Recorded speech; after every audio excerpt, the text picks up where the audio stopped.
ज्योतिष पीठ के शंकराचार्य अविमुक्तेश्वरानंद सरस्वती और उनके शिष्य मुकुंदानंद पर केस दर्ज हुआ है। प्रयागराज के झूसी में पॉक्सो एक्ट के तहत गंभीर धाराओं में ये केस दर्ज हुआ, जिसके बाद हड़कंप मच गया।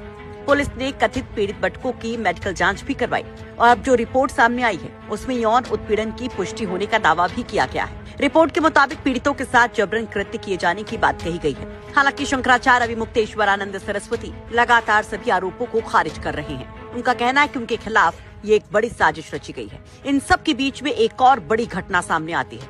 शंकराचार्य के वकील वरिष्ठ अधिवक्ता श्रीनाथ त्रिपाठी को जान से मारने की धमकी की। जानकारी के मुताबिक अधिवक्ता श्रीनाथ त्रिपाठी को मोबाइल पर बम से उड़ाने की धमकी मिली है। ये वही वकील हैं जो पुलिस को इस केस में चुनौती दे रहे थे। पुलिस की कार्रवाई को अंधेरे में तीर चलाने जैसा बता रहे थे।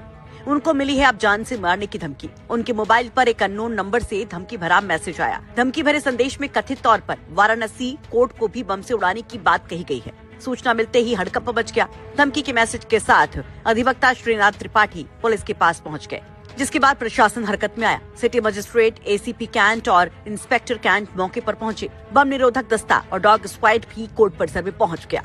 आज जब मैं सो करके उठा तो हमेशा के मुताबिक अपना मोबाइल मैंने चेक किया तो उसमें एसएमएस पर ये धमकी थी कि रात्रि 2:23 की धमकी है और इसमें जो लिखा है कि बनारस कचहरी को हम बम से उड़ा देंगे, तुम्हें भी।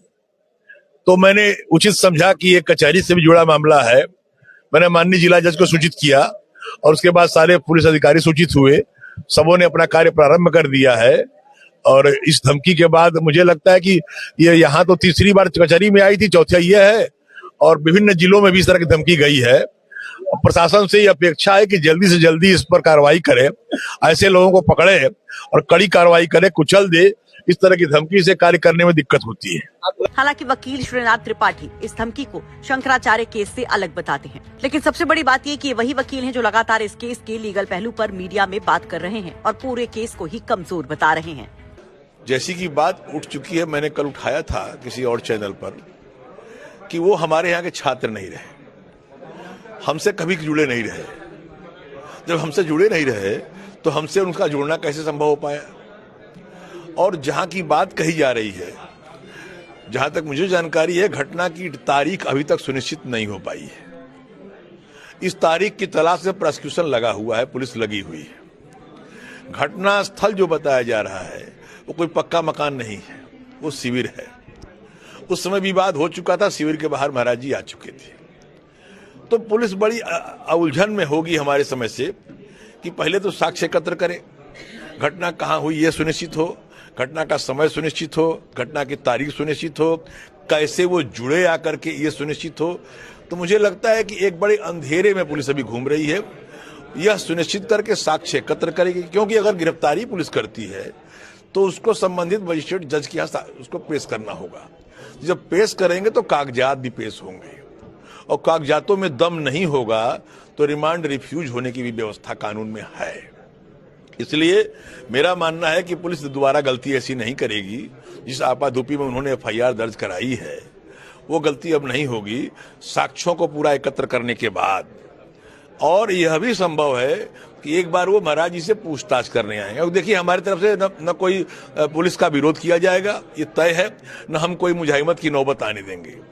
हम शुद्ध रूप से जो चाहेंगे उनकी बातों का जवाब देंगे और अगर वो कहेंगे कि गिरफ्तार कर लिया चलिए तो हम चल पड़ेंगे, उसमें कोई दिक्कत नहीं है। पूछताछ करने कभी भी पुलिस झूसी से यहाँ आ सकती है, इसकी संभावना है? नहीं, इसकी संभावना तब है जब पूरे साक्ष्य को एकत्र कर लेगी। ये जो सामान्य प्रक्रिया है, जो सुप्रीम कोर्ट डायरेक्शंस हैं उसके तहत, और करने के बाद ही वो आएगी।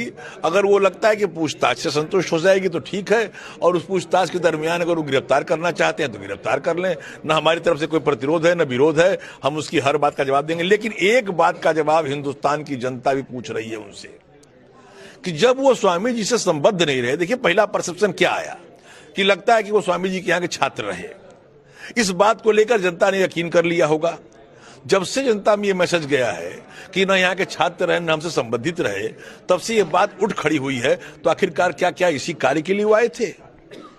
14-15 वर्ष के जवान लड़के जो जब चीजों को समझ सकते हैं, जब हमारे यहाँ के छात्र नहीं हैं, हमसे जुड़े नहीं हैं, हमारे यहाँ का मंत्र नहीं लिया है उन्होंने, फिर हमारे आने का औचित्य।